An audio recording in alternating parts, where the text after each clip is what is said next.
Hey,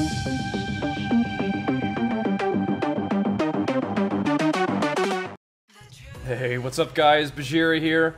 Now I often get a lot of questions about people who are just starting in the gym or looking to get started, and they ask me, what sort of exercises can I do for my chest? What sort of exercises can I do for my arms, or my back, or my legs? And so, today I didn't record my entire workout, but I did record 3 of my favorite back exercises that also double as good starter exercises, because all of these are performed on machines, and some people will be like, oh, machines, they don't teach you the good form, and if you're just starting out in the gym, you really gotta learn how to deadlift. And it's just like, well, not everybody is gonna hop onto deadlifts as the first exercise they do, and I don't really even know if I recommend that, because deadlift is a big compound movement that you can definitely hurt yourself doing if you don't, do it correctly. But, it's also a good idea to just build some strength, and for some starting back exercises, I don't think that starting on machines is a bad thing at all.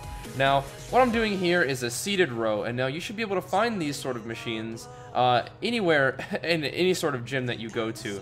Now, there might not always be a cable seated row, but you can find some machine that involves you pulling your arms from an extended position to a position that's close into your body against resistance. You should be able to find something to do like that.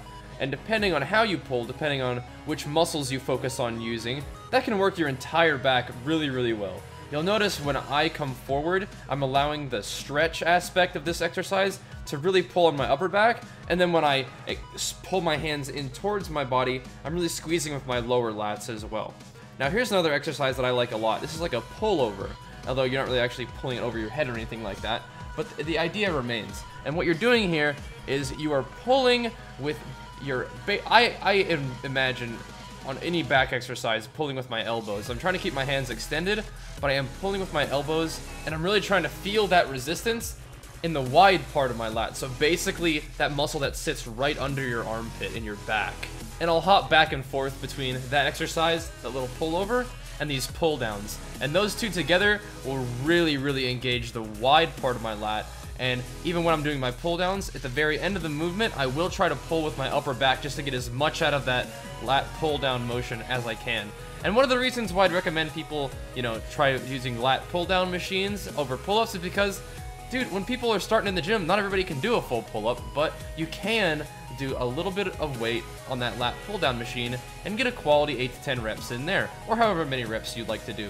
But either way, a lat pull-down machine will help you learn the form. It will strengthen the muscles that are involved when doing a pull-up. So that's a good way to get yourself started when you're trying to learn how to train your back. And now there are tons of different ways of training. There are tons of different ways of learning how to train, starting your training.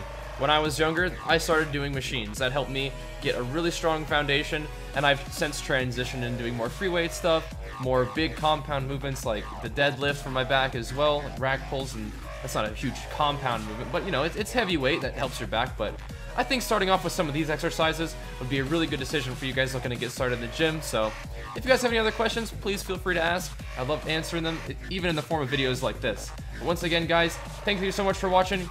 Keep up the good work, and I'll see you guys next time. Peace!